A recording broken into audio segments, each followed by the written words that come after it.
여름내 지쳤던 몸이 서늘한 바람에 활기를 찾아가는 가을. 불로원정대가 월급쟁이를 위한 똑똑한 직급별 재테크 시리즈 2편. 대리부터 차장급을 위한 재테크 전략으로 돌아왔습니다. 나와 비슷한 생애 주기에 해당하는 직급과 연령대에서는 어떤 재테크 전략이 필요할까요? 올 가을도 따뜻한 안방에서 만나는 MG 희망 나눔 금융교실. 지금 시작합니다. 대리부터 차장까지의 직급은 결혼, 출산, 내 집 마련 등으로 지출이 크게 늘어나는 시기인데요.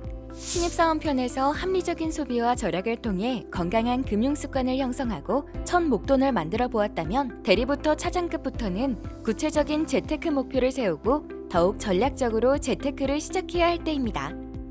그렇다면 대리부터 차장급이 꼭 알아야 할 재테크, 어떤 것들이 있을까요? 이 직급에 해당하는 직장인들의 가장 큰 목표 중 하나는 바로 내 집 마련일 텐데요. 내 집 마련을 위해 필수적으로 선택해야 할 재테크 중 하나는 바로 주택청약 종합저축입니다. 주택청약 종합저축이란 민영주택 및 국민주택을 공급받기 위해 적금 또는 일시 예치 형태로 납부가 가능한 저축 상품인데요. 주택 소유나 세대주 여부, 연령에 관계없이 누구나 가입할 수 있습니다. 단, 청약 자격은 제한이 있습니다. 입주자 모집 공고일 현재 해당 주택건설 지역 또는 인근 지역에 거주하는 성년자 또는 일정 조건을 만족하는 세대주 미성년자에 한하여 청약을 신청할 수 있습니다. 청약 당첨 방식은 크게 추첨제와 가점제로 나뉘는데 추첨제 청약이란 말 그대로 입주자를 특정 기준에 따라 선정하는 것이 아닌 추첨으로 선정하는 방식입니다. 이와 반대로 가점제 청약은 입주자 저축 가입 기간, 부양 가족 수, 무주택 기간 등의 요소를 점수로 계산해 가점이 높은 순으로 입주자를 선정하는 방식입니다. 또한 한 번도 자신의 주택을 보유한 적 없는 무주택자 대상이 결혼 7년 이내의 신혼부부, 다자녀 가정, 노부모 부양자 등 정책적 배려가 필요한 사회계층을 대상으로 일반 공급과 청약 경쟁이 없는 특별 공급 제도가 마련되어 있는데요. 특별 공급은 일반 공급에 비해 경쟁률이 상대적으로 낮기 때문에 다양한 특별 공급의 종류 중 내가 해당되는 것이 있는지 잘 확인해 보세요. 단 특별 공급은 당첨 횟수를 1세대당 평생 1회로 제한하니 이 점 유의하셔서 신중하게 선택하시기 바랍니다.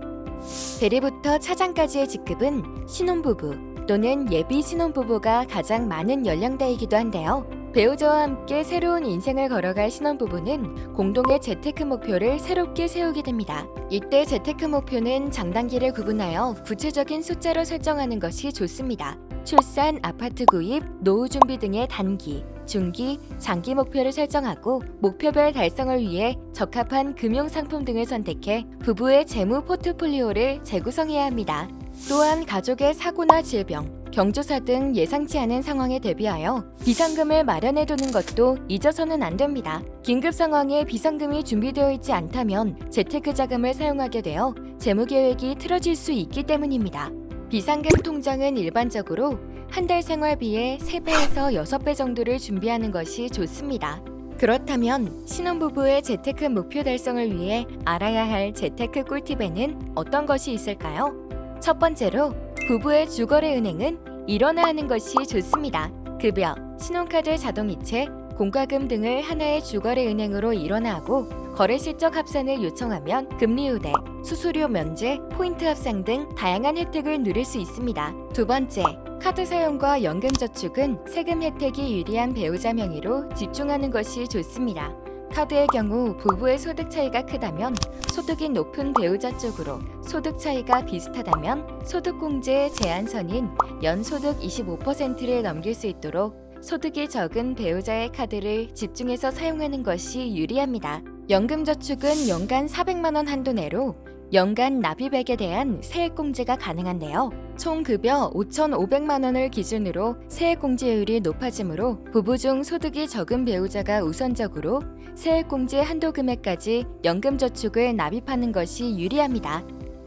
마지막으로 신혼부부 재테크 목표 달성을 위해 가장 중요한 것은 지출을 줄이고 저축을 늘리는 것입니다. 특히 자녀 계획이 있는 부부의 경우 출산 이후에는 저축이 더욱 어려워진다는 사실을 잊지 말아야 합니다. 외식과 여행, 취미생활 등 여가 비용과 생활비를 줄여 출산 전까지 월급의 50% 이상을 저축하는 것이 바람직합니다. 특히 자동차는 큰 고정 비용이 발생하는 항목 중 하나인데요. 자동차 구입 계획을 잠시 미루었다가 자녀가 생긴 후 구입하는 것도 좋은 방법입니다. 오늘 블루원정대가 준비한 내용은 여기까지입니다. 내 집 마련을 위한 주택청약에서 신혼부부를 위한 재테크 꿀팁까지 대리부터 차장급을 위한 재테크 전략에 대해 알아보았습니다. 빠르게 시작할수록 더욱 유리한 재테크, 직급별 재테크 전략으로 안정적인 금융생활을 이어가시기 바랍니다. 계획성 있게 소비하고 저축하는 습관에서부터 금융에 대한 올바른 지식까지 다양한 금융 이야기를 나누는 MG 희망나눔 금융교실. 앞으로도 블루와 함께 금융 역량을 키워봐요.